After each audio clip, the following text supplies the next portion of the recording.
মূল্যস্ফীতির ব্যাপার হচ্ছে, আপনারা তো জানেন মূল্যস্ফীতি 3 মাসের ব্যাপার না। মূল্যস্ফীতিটা গত বেশ কয়েক বছর ধরে ক্রমান্বয়ে বাড়তে বাড়তে 9-এর উপরে 3 বছর ধরে চলছে।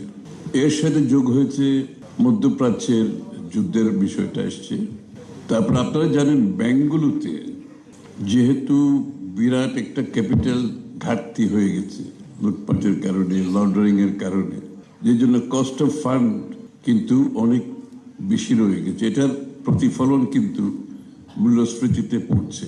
আর আমদানিকৃত যে পণ্যগুলো সবগুলো দাম বাড়ছে, বিশ্বে বাড়ছে, যুদ্ধের কারণে আরো বাড়ছে।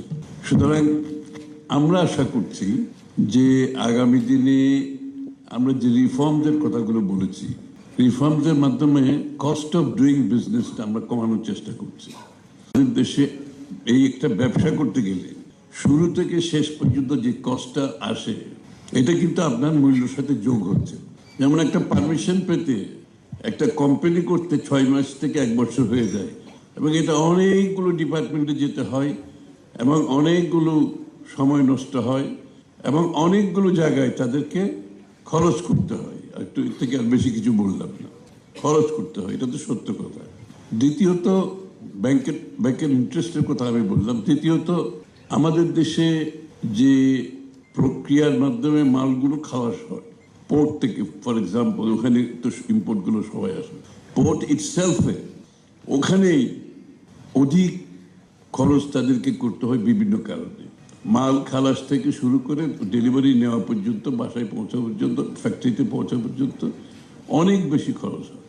এই প্রসেসের পুরো প্রসেস একটা ব্যবসার যে প্রসেস, তারপর আপনার বিভিন্ন ডিপার্টমেন্টে ট্যাক্সেশন সহ সব জায়গায় যে আমরা ইনএফিসিয়েন্সি আমাদের আছে, আমাদের বিভিন্ন কস্ট বেড়ে যাচ্ছে, সব কিছু মিলিয়ে আমাদের যে মূল চেষ্টাটা হচ্ছে ইনফ্লেশন, এক্সটার্নাল ইম্প্যাক্টের উপর যে ইনফ্লেশন হয়, এটা আমাদের কিছু করার থাকে।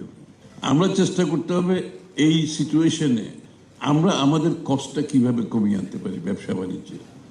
ইতিমধ্যে তেলের মূল্য, গ্যাসের মূল্য ইত্যাদির কারণে আবার একটা ইম্প্যাক্ট হয়েছে। কারণ তেল গ্যাসের মূল্য বাড়ানো মানে ফার্টিলাইজার মূল্য বাড়বে এবং সব কিছুতে এটার একটা রিফ্লেকশন থাকবে। সুতরাং এক্সটার্নালি যে ইনফ্লেশনটা পুশ করছে, এটা আমাদের খুব বেশি কিছু করার থাকে না।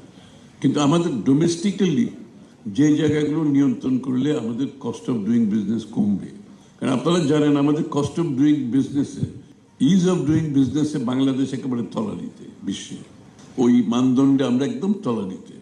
ইজ অফ ডুইং বিজনেস তলানির অর্থ হলো আপনার cost of doing is also going high.